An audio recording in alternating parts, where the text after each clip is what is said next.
Los representantes de las 33 naciones que integran la comunidad de estados latinoamericanos y caribeños, entre ellos los líderes de Cuba, México, Brasil, Bolivia, Colombia, Uruguay, Guatemala y San Vicente y las Granadinas, se dieron cita este miércoles en la sede del Banco Central de Honduras, en el que es el mayor foro de concertación de América Latina y el Caribe.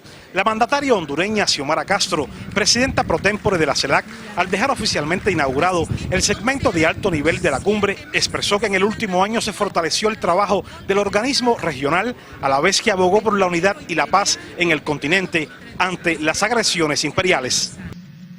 La CELAC debe de ser más que un foro, debe de ser una herramienta de emancipación, de cooperación soberana, de justicia ambiental, de socialismo democrático y de autodeterminación de los pueblos.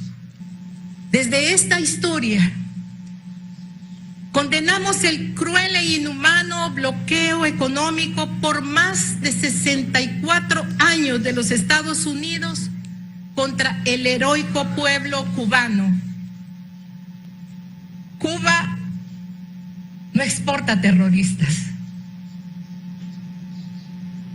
Cuba exporta maestros, científicos, médicos y la dignidad que demandan nuestros pueblos. Sobre el cese de la política de bloqueo de los Estados Unidos contra los pueblos se pronunciaron también otros presidentes en la cumbre. Rechazamos, como lo ha hecho históricamente México, las sanciones y bloqueos comerciales que solo dañan el bienestar de los pueblos y no construyen regiones de paz y prosperidad.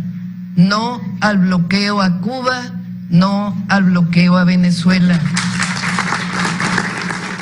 Hoy más que nunca es un buen momento para reconocer que América Latina y el Caribe requieren de unidad y solidaridad de sus gobiernos y de sus pueblos, a fin de fortalecer una mayor integración regional, siempre en el marco del respeto mutuo y la observancia de la soberanía e independencia de nuestros países y de los acuerdos comerciales que cada uno de nosotros pueda tener.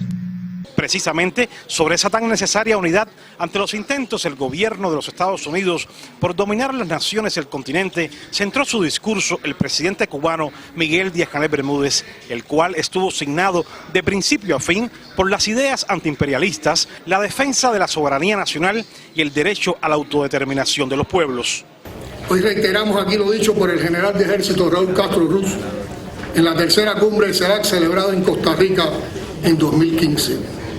Y cito: desarrollar la unidad en la diversidad, la actuación cohesionada y el respeto a las diferencias seguirá siendo nuestro primer propósito y una necesidad ineludible. Es con ese espíritu que Cuba propone encarar los desafíos actuales, colocando los intereses y objetivos comunes por encima de las diferencias y actuando como una auténtica comunidad regional. Igualmente, el mandatario cubano condenó ante la 9ª cumbre de la CELAC la campaña contra los programas de cooperación médica que Cuba brinda a más de 50 pueblos del mundo, muchos de ellos de la región latinoamericana y caribeña.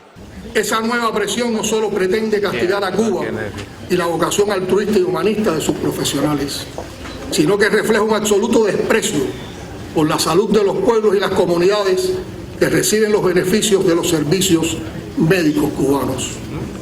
Es iluso pensar que el gobierno de los Estados Unidos, en lugar de soldados y armas, puede enviar médicos en las mismas condiciones solidarias y preferenciales que lo hace Cuba. En torno al urgente enfrentamiento al flagelo de las drogas y a la necesaria transformación de los sistemas de salud de los pueblos, también hablaron los mandatarios e hicieron referencia a la tragedia vivida durante la pandemia de la COVID-19, en la que fallecieron millones de personas en el mundo y se evidenciaron las grandes desigualdades. No nos sirvieron los sistemas, ni el norteamericano sirvió. Simplemente nos vendieron las vacunas tardíamente. Cuba fue el único país en ese momento que se vacunó con su vacuna. Nos dio un ejemplo pero Cuba nos dio el ejemplo de cómo debe hacerse. ¿Por qué no lo hacemos a escala latinoamericana?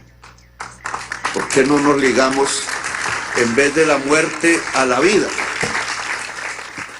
También en esta cita se alzaron las voces de los mandatarios contra la política migratoria de los Estados Unidos que afecta a la región.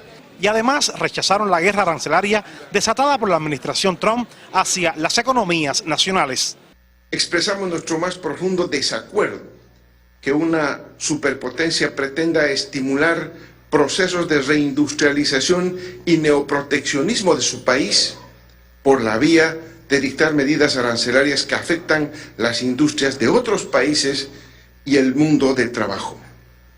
Este tipo de medidas ultraproteccionistas de Estados Unidos van contra los acuerdos de la Organización Mundial del Comercio, abren el riesgo de una guerra comercial con nocivos efectos y no resolverá la crisis sistemática del capitalismo, sino, por el contrario, la agravarán, porque inducirán a una recesión mundial.